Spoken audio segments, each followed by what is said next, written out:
Nicely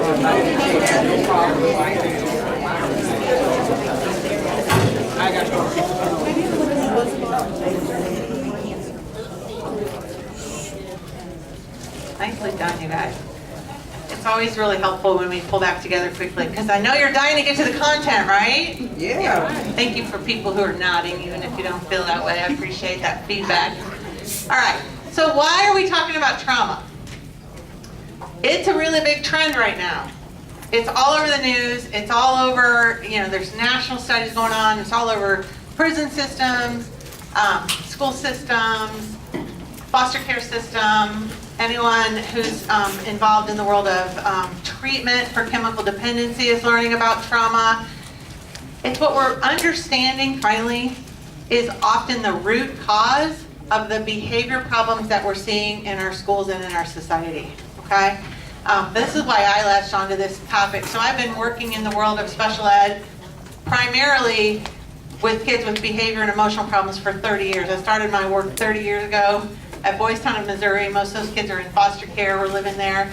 And so I've worked with the BD, behavior disordered kids, emotionally disturbed kids, my whole career. And about 5 or 6 years ago was the first time I started reading about trauma. And it was finally something that helped me to see this is the root cause of all of what I've been dealing with for 30 years, okay? So I'm really hoping that you guys can make those connections. There are going to be things that are going to make you think of your own families, probably. There are going to be things that are going to make you think of maybe a coworker, and definitely your students, okay? And when I say that, it's about understanding toxic stress is often used interchangeably with trauma. Those words, because toxic stress can have the same impact on us that trauma does, okay? Okay, so here's the definition of trauma that I like to use. There's a lot of definitions out there, okay? But this one says that trauma occurs when there's an overwhelming, uncontrollable experience that psychologically impacts a child or any of us and creates feelings of helplessness, vulnerability, loss of safety, and loss of control. It doesn't have to be all 4 of those things in red. It can be one of those things. I'm going to have you guys do a little experiment or a little activity in a little while where you're going to come back to this definition, okay? So trauma, I'm sorry, I'm not used to having a mic in one hand and a clicker in one hand and a camera pointed at me. So hi for all of those of you who aren't here today. See, I got too close to that. All right, so trauma. There are basically 2 broad categories of trauma. Public events and private events. And you guys can read that. I'm not going to read these slides to you. But a public event trauma is often something like a natural disaster, like a hurricane, like a flood, like a tornado. Okay? It could also be something like a car accident. Public event traumas are often the things we see on the news. We can read about in the newspaper. A family has a fire. Okay? Could be a traumatic situation. Okay? Public event traumas are not as stigmatizing. They're not things that people generally feel shame about. Because they're things that just naturally happen, especially if it's a tornado, a flood, a hurricane, things like that. Okay?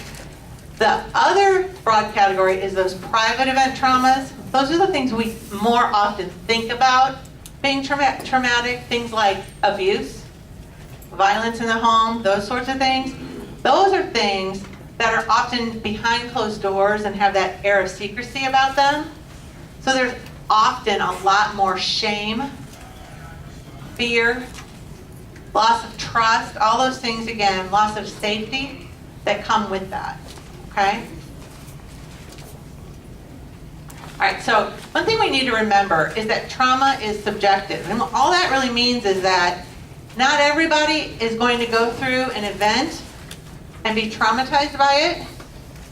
2 of us could go through the same event, and I could be very upset about it, really, really struggle with being better later, and you could be fine, right?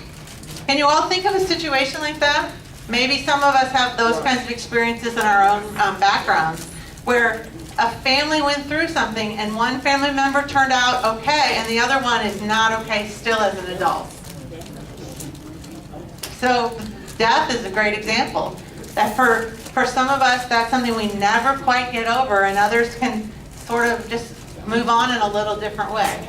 Okay? So when I say that, I'm not passing a judgment on either category. Okay? Some of us are just born a lot more resilient. We're able to bounce back differently. Again, you probably see that in your own families, or think about your friends. We all know somebody who has been through horrendous things who's amazingly okay and can often support the rest of us. And then we know other people who have been through something that may not seem like as big of a deal, and we have to be really careful, right? Not to judge that, but they're not okay. So why is it that some people are more okay than others? So these are some reasons, okay? One of the reasons might be the person's age when something happened to them. One thing that I think is really interesting, I hope you guys think it's interesting because I'm about to tell you, is that we used to think that if something happened to a very small child, something bad happened, that it was no big deal. They're so little, they won't remember it. They're going to be fine because they're just a baby. And what science and research tells us now is that the younger you are when something bad happens, the more likely it is to affect you long term. They say it leaves a bigger imprint on a baby than it might on an older child or an adult. So let's say a family had a fire, and there was a 5-year-old and a 10-year-old and an infant, and that all the kids made it out safely. Everybody was brought out of the house safely. The 5 and the 10-year-old start having nightmares, start drawing pictures about it, start being angry, maybe throwing things, or are afraid to sleep alone at night because a fire happened at night. So the parents know that these kids need help, and they take them to a counselor, and they work through it, or they talk about it every night. They make sure they show them the fire alarms in the house. They do all the things that you would do to make a student or a child feel more safe. But that baby we don't do anything with. Because we're like, he was just a baby and we got him out, he's safe, he's never gonna remember this. So years later, that student isn't able to articulate, isn't able to tell us, I'm worried about a fire. All he knows is that there are certain smells, sounds, triggers. He doesn't know that, he doesn't remember he really doesn't remember the fire, but he remembers the chaos, and he remembers that his mom was screaming, his dad was upset, and then the stress after. You see what I'm saying? I could go on and on, but you see what I'm saying? So often we don't take care of those babies in the same way because we think they're okay. All right. Another thing that may make it a difference on whether you're okay or not okay is the other level of chronic stress that you have in your life. Because stress has that accumulation effect, doesn't it? So one day you have 50 things happen to you, and on 51, that's when you lose it. Right? That whole kick the dog syndrome, right? It's not about the dog. It's about everything else that just happened. So often with behavior, we work really hard in schools to figure out what the triggers are. What just caused that student to yell and scream at you or cuss you out or run away? When really, it's the last thing that happened, but we don't know the accumulation. Does that make sense? Of all the other stressors in kids' lives. Obviously, the level of trust that was betrayed is going to matter on how fast I can manage my emotions around this. And the last thing is just sort of somebody's natural predisposition to being resilient. Some of us are just born more resilient than others, right? And that's not something that we really understand. Researchers are going crazy trying to figure that out. And we're trying to teach kids to be resilient, but often it's just some kids are a little bit tougher externally than other kids, okay? All right, I'm going to show you a video that's, if I can get back there, look at the obstacle course they created for me. This video is the one I think might be a little hard for some of you to watch, but I think it's really interesting too. It talks about the long-term impact of adverse childhood experiences on us as adults. I'm going to come back to this slide when we're done. I'm going to ask you guys to listen for how does trauma affect us, children and us. Then what are the, I'm so sorry you guys, long-term effects of trauma. And that was a little traumatic for you, wasn't it? I'm sorry. Then one thing, listen for one thing that can be done to curtail the impact of trauma. All right, I'm turning this off while I go.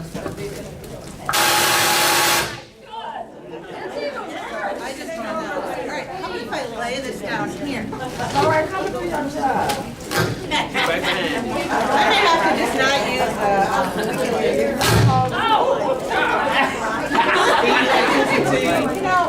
last hour we didn't have a speaker and a microphone. I think maybe we might not use it. Good grief. You got too much electricity in it. I'm too electric. Yeah. Slide on this carpet. Alright. Back where you came from.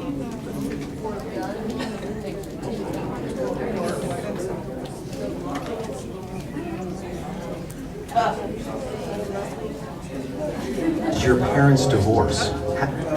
Ready? Here we go. Somebody in the back can hit the lights if you guys want to. Just hit one of them.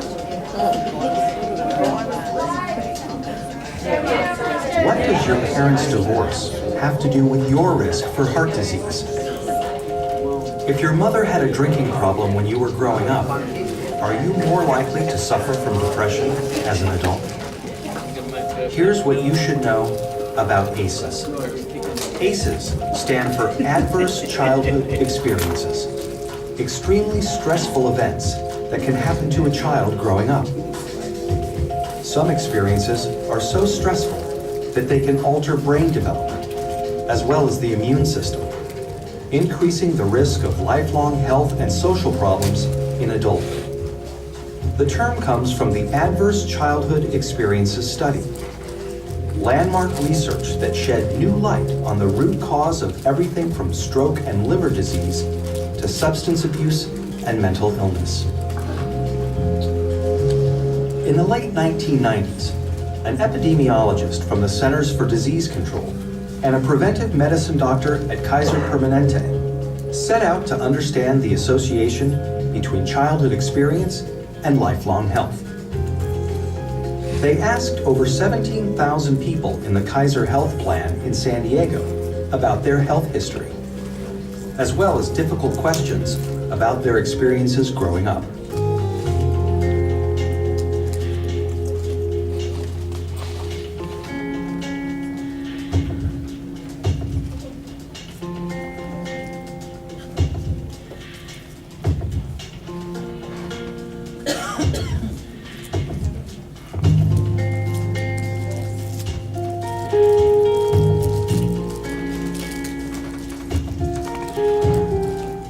Anda and Felitti tallied up 10 different kinds of adversity in this largely middle-class and college-educated population. They were stunned to see how common ACEs were. 21% of all respondents were sexually abused as children. 19% grew up with someone who suffered mental illness. 28% had been physically abused. And 2 out of 3 respondents had experienced at least one ACE.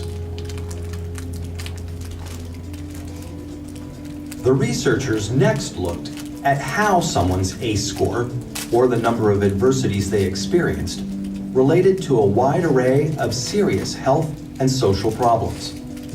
They saw that the more ACEs someone had, the greater their risk for poor outcomes compared with someone with no ACEs.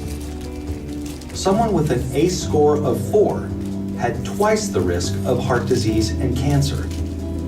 Someone with an ACE score of 5 had an 8 times greater chance of being an alcoholic. And those with an ACE score of 6 or more, on average, died 20 years earlier. With every major problem they looked at in the ACE study, the risk went up for each additional adverse experience in childhood.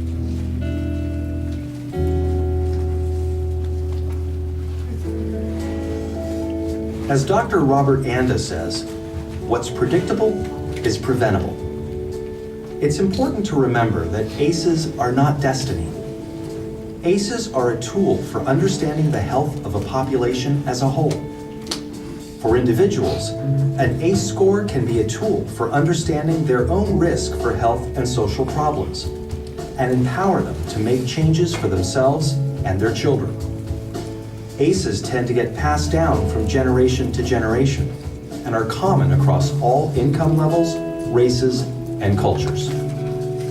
But increasingly, people of all different professions and backgrounds are coming together to discuss how ACEs affect their communities. They're finding new ways to treat and prevent ACEs. Many doctors are starting to screen their patients for ACEs as part of their medical history.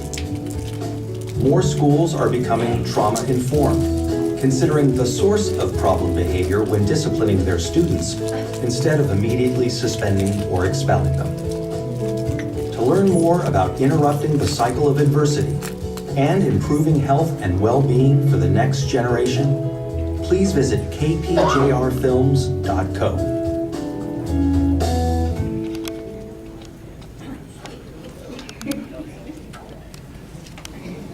All right, somebody want to get the lights, please?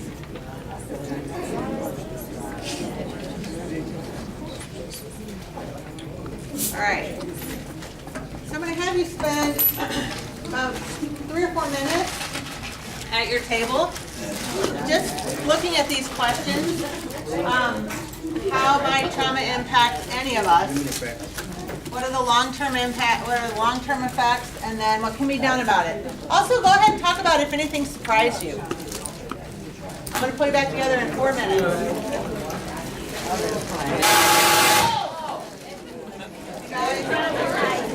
I done the top. Sorry.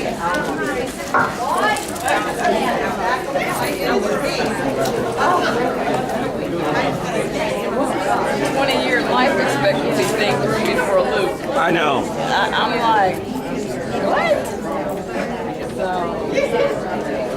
that's a lot shaped So off you're- your life. If you were, I guess, a 70-year-old person, you're not going to last till you're 50. Into your 50s, yeah. And it's based on the things that happened maybe when you were 40. Right, You exactly. know? But I guess you really internalize it the whole time, and it just beats up your inside system to where you I guess repeat, probably unconsciously repeating in your mind, in your sleep. yeah. You know, you start thinking about, wait a minute. Or either when somebody says something, somebody might say something to you, even when you're watching something on TV. Oh yeah, that's You know, triggered. and I didn't you don't think realize that you're triggering something about it. I didn't think about the kid, about the smell and the noise. I'm like, that makes a lot of sense. It makes a lot of sense. An infant, and growing up at the smell of fire or whatever, somebody yelling, screaming. Right, and even though you think it's just a baby, Right. they're taking it all in. Even though they can't talk about it. Right. I think animals saying, That would make sense too. Yeah. I had a rescue dog years ago, and they were burning them with cigarettes. Oh. Yeah, and I got a hold of them, gave them a loving home. Someone came over and they attempted to light a cigarette. Ran out of the room. Oh wow. You would have never thought that. That's when I said no smoking in the house. Exactly. All right, I'm going to go ahead and ask you guys to draw your attention back in here, please. Never would have thought of that.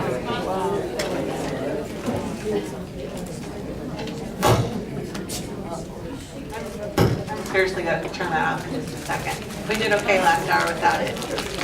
All right, what was surprising? 20 years off your life. 20 years off your life. That's usually one that people latch onto, absolutely. Anything else surprising?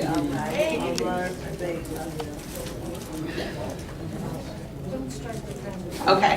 One of the big takeaways for me on this is this idea that ACEs might be predictive, but that doesn't mean you can't prevent it, all right?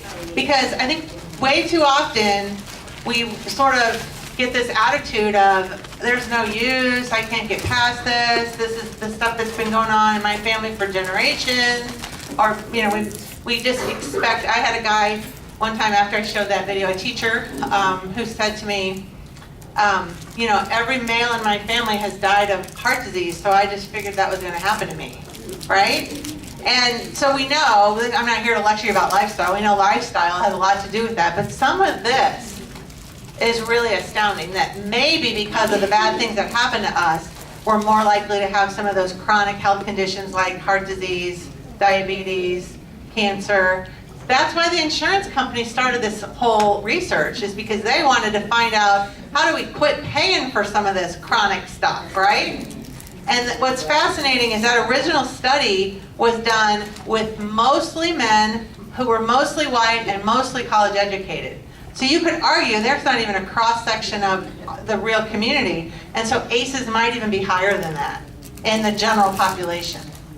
All right, so in the original study, these are the things that were considered the ACEs, adverse childhood experiences. One of the things I often do when I'm working with teachers is I'll ask them to hold up their hands, and I can't hold up both hands because if I do, I'm going to trigger that again, but hold up your hands.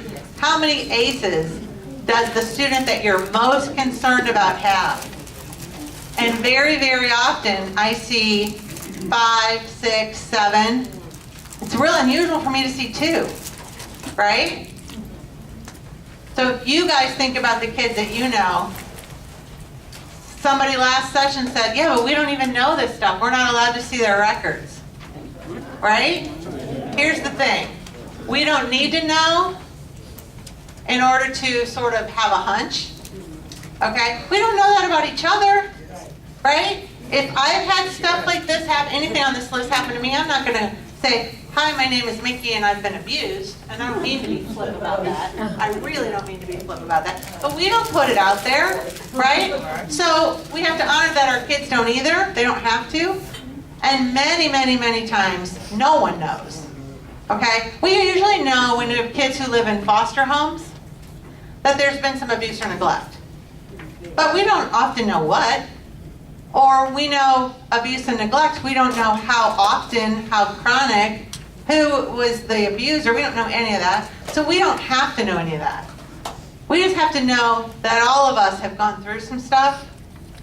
And part of being trauma informed is just treating everybody respectfully, okay? There's not a trauma strategy that isn't good for everybody. At the very end, I'm going to talk about some of the basic strategies, and you'll just see there are things that are just good for all of us. So it's really about just kind of being careful with each other and giving each other the benefit of the doubt when we're dealing with human emotions, okay? The other thing sometimes I ask is, are there some things that we can think of that aren't on this list that might be adverse childhood experiences? And there probably are. Because this was the original study. Death of a child, huge, yes. And death in general, because they talk about death of parent, right? Yeah. What about death of a sibling? Grandparent, that sort of thing. For sure, for sure. Okay. Alcoholism, we talked about, what about our epidemic right now? All drugs. So there's a lot of research for those of you who have had family members affected by chemical dependency. Tons of research about adverse childhood experiences and how it relates to, you heard alcoholism on the video, 8 times more likely to become alcoholic. But think about drugs are the same. It's often something that starts as a self-medication, right? You guys have heard that term. What am I self-medicating for? Why do I need to be numb? Maybe it's this list. Okay? Yeah. All right, so the video talked a little bit about how ACEs impact us long term. I want to talk about what we know about how ACEs impact kids. There's nothing that I'm about to tell you guys that is going to be a surprise for you, okay? It just kind of validates what you probably know already. So students who have ACEs, and usually the magic number is 4 or more, but obviously you could have 1 and it could impact you in the same way, okay? Or you could have 6 or 7 and be one of those kids who's highly resilient and not have this stuff occur, okay? But they're more likely to have a lot of difficulty processing information. So think about when you're at max. We're going to do an activity in a minute. When you're at max, you are stressed out.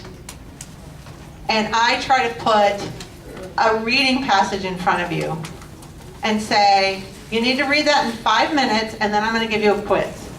How would that go for you? What might your behavior toward me be?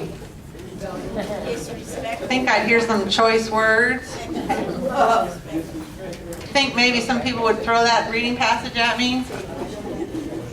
Yeah, they would tell me what I can do with that reading passage. I love my group in the front. They're giving me all my words here. So even if I try to be compliant, because some of our kids are going to do, I'm going to sit and I'm going to try to process what I'm reading, but chances are I'm not really going to be able to process that, right? Because what's my mind on? My mind is on whatever my stress is. How I'm going to pay that bill, what I'm going to get for dinner tonight, if I'm going to be able to be home tonight, whatever my stress is where my mind is. It's really difficult to process a lot of verbal directions when I'm super stressed. And we do that to kids all day, every day, right? We're lecturing them, and they're in their brains are thinking about, do I have a place to stay tonight? Okay? So I have a lot of difficulty if I have a lot of trauma background in distinguishing between what's threatening and what's not. Because honestly, I may think every environment is threatening, especially every new environment. Think about our middle school and high school kids in our big middle schools and high schools and the environments that we send them into where the halls are pretty chaotic. Go down to, that's the next slide, sorry. We're talking about like physical contact being a trigger, noisy things, noisy environments being a trigger, places where there's a lot of strangers, and we send our kids into that every day. And for some kids, they get used to it, but for other kids, they're on guard every day, all year, because those environments are hectic, chaotic, noisy, all those things. I don't know what's safe, all right? No surprise, if I have a trauma background, I'm going to have a tough time building trusting relationships, right? Often, trust has been violated. These kids are not going to trust us just because we're adults. And a lot of people will say things like, gosh, this generation of kids is so disrespectful, right? Just ask yourself, could it be ACEs?